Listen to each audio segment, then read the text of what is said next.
para dunay mahimong maayong butang alang sa katawhan ang gobyerno nagtigong og kwarta aron gastuson sa matarong na pamaagi. Hinaot pa unta na kining atong mga ginikanan ng pila ka buok makarealize nga kung tarong ang gobyerno adunay mahimo para sa mga tao. Nga naman, kung dili pa tarong ang gobyerno sa Kapitolyo, dili na abot ang kwarta sa Kapitolyo, diri sa dawis. Kanang kantidad, mga bata, mga parents, mga teachers, kanang atong gi-inaugurahan na konkrito sa dawis o sa purok kakat, Talakito, may gasto ang Kapitolyo og 3 million pesos. Kanang gate, engineer, pilay kantidad sa gate. Ano masayod atong teachers, ang atong mga bata o mga parents sa pipila ka buok? 500,000. 500,000 pesos kanang gate. Baso nagtuobog 50 pesos na. Unang gwapo na. Nagiunsa man nato pag abot sa 3 million plus 500,000. Nanguliktag buhis ang inyong gobyerno gikan sa mga tao nga nagbayad og buhis. O ang buhis nga nakobra gikan sa mga tao gitigom para magamit og balik sa mga proyekto nga gamiton sa mga tao. Atong hinumduman kanunay, kung dili tarong ang gobyerno, di nato respetuan. Kung tarong ang gobyerno, ato respetuan. Kadtong wala magtinarong sa gobyerno kaniadto, nangawagtang na sa pwesto. Ang ubang katawhang Pilipino gani, gumikan kada bantayan nila nga ang gobyerno wala magtinarong nila tuas kabukiran nag-NPA. Ang uban nag-MILF, BFF, MNLF, o uban pang rebelde sa itong gobyerno. Munang ako, kay kalima na nako ng termino pagka-gobernador. Sukad kaniadto, akong gipaningkamutan nga ang mga tao magtagbaw sa ang pag-alagad bisan pag unsay isulti sa bang nga pilde o kanang ilang binayaran sa radyo.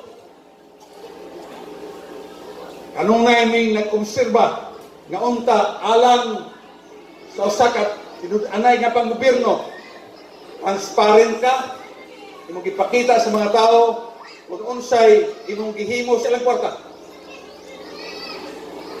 Otherwise, ang katawhan mo rebelde, inig-rebelde, mas dako kayong problema sa atong gobyerno. Example, natong mayaging adlaw, 18 ka mga NPA ang misurrender sa Kapitolyo.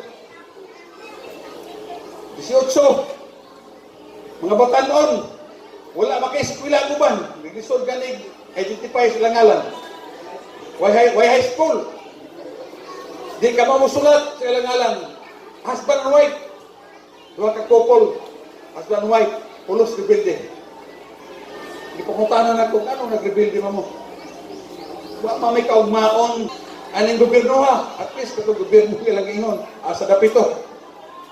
Nga, ang saan gusto niyo? At tumis bukid kay dunay kaugmaon. Nagkaigsunan ko, mga kabataan ko. Dili ko gusto nga kining mga kabataan na matulibagbag sa babot ng panahon nga moingon nga ang gobyerno walay tarong gihimo kanamo mga atomis kabukiran para mag-NPA. I hope our teachers will teach our pupils kagmay pa sila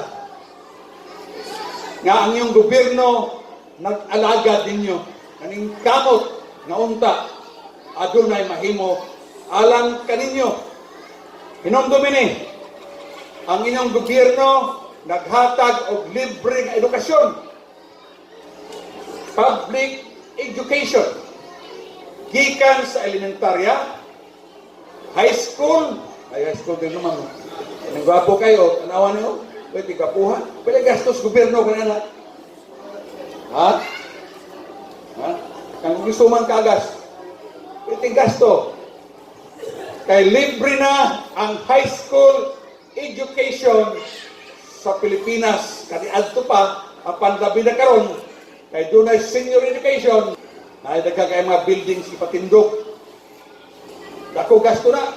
Pila ka floors? 3 or 4?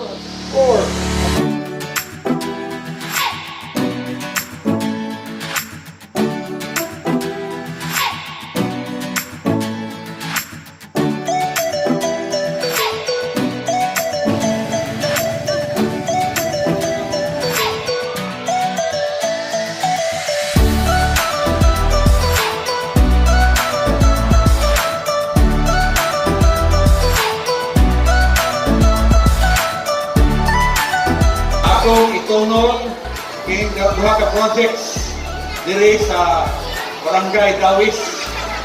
Ang usa ka simentado nga kasada sa kalidad ng 1 million pesos.